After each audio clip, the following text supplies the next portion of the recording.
Alright guys, so we're moving on to the class midpoint, and the class midpoint is defined as the average of the lower and upper class boundaries of the class. And we just looked at lower and upper class boundaries, and the class midpoint is equal to the lower class boundary plus the upper class boundary divided by 2, right? Okay, so what we can do now guys is we can clearly look on some examples. So we have the class intervals here, right? And the first thing we want to do is we want to find the class midpoint for the first boundary. So remember this was actually 34.5 for the lower class boundary, and for the upper class boundary it's actually 39.5. So for the class midpoint, the class midpoint for the first class is equal to the lower class boundary, which is 34.5, plus the upper class boundary, which is 39.5, divided by 2. All right, guys? And we should actually get 37 kilograms. Okay, guys? All right, so that's for the first one. Now for the second one, let's do the same. The midpoint of the second class. So that should be equal to, for the second class here, 40 to 44, the numbers, the lower class boundary was 39.5 and the upper class boundary is 44.5.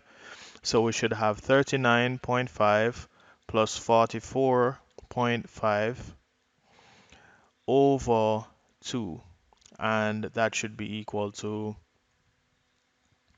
it actually should be equal to 42. Now this here, note briefly what this says down here. It says once the pattern of obtaining one class midpoint is known, it is quite easy to determine the other class midpoints without unnecessary calculations. And this is true. So once we know the first midpoint, guys, and the second, all we have to do is subtract the second midpoint from the first, right? And once we do this, we're going to end up with 5 kilograms. And we know this 5 kilograms is the distance between each midpoint. So that's why we really don't need to just go through with calculating all the other unnecessary calculations, right? All we really need is all we really need is the distance between one midpoint to find all the others. All right, so let's just fill out this table for the class midpoints here. The first one is 37, right? 37 kilograms. And the next one is 42. And all we need to do now, guys, is add 5 to each one. So it's 47. 47 plus 5 would give us 52. 52 plus 5 would give us 57. 57 plus 5 would give us 62. 62 plus 5 would give us 67. 67 plus 5 would give us 72. 72 plus 5 would give us 77. And 77 plus 5 would give us 82. And that gives us all the answers. All you have to do is add 5 to each. So when calculating the midpoint, guys, it's important to just calculate 2 consecutive midpoints, find the difference between them, and then you can just add that difference to all of the points in order to get the other midpoints. All right, guys? So really not too bad, rather simple. And that's the class midpoint for you. So we can actually move on, and we're going to finish up all we need to know about classes. We're actually going to look at the class width, which is really easy to calculate as well. Okay. All right, guys. So the last thing we're looking at here is the width of a class interval or class size. So it says the width is defined as the difference between the lower and upper class boundaries And at this level, the width interval or size of the class is always equal to a single value. So the width of the class is equal to the upper class boundary minus the lower class boundary. And awesome. So let's look at an example. So we know that for the first one, the lower class boundary was 34.5 and the upper class was 39.5, right? So to find the width of the class, it's actually equal to the upper class boundary, which is 39.5 minus 34.5. And this should actually give us 5 kilograms, right? Now, we could actually use any one of these here and show the same result. And let me actually use the lower class boundary for 60, which is 59.5, and the upper class boundary for this class 64.5. And I'm just showing you I would get the same result. It's 64.5 minus 59.5, and it would give me 5 kilograms.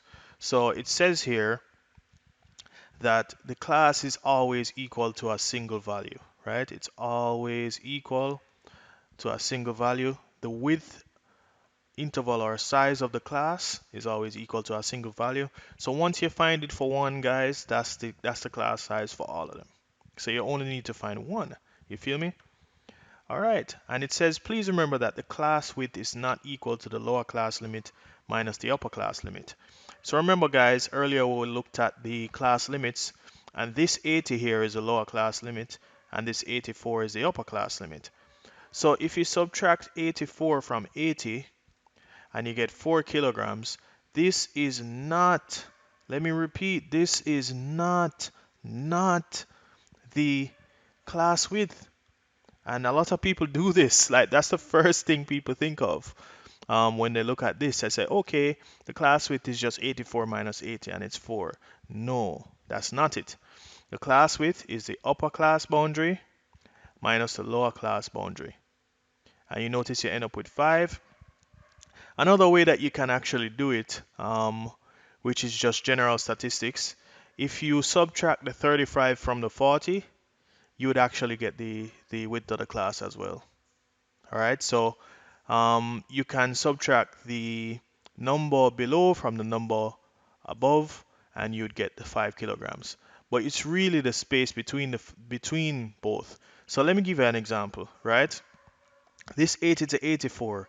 The reason why it doesn't make sense to write 80 to 84 is because look at this example. Suppose you had 80, 81, 82, 83, and 84 in a class. That doesn't give you 4 values, right? The width of the class is really 5. You understand what I'm saying here, guys? Just think about it. There are 1, 2, 3, 4, 5 numbers where you can choose from in order to get the frequency. So that's how you know that the width of the class is definitely 5. It's not 4.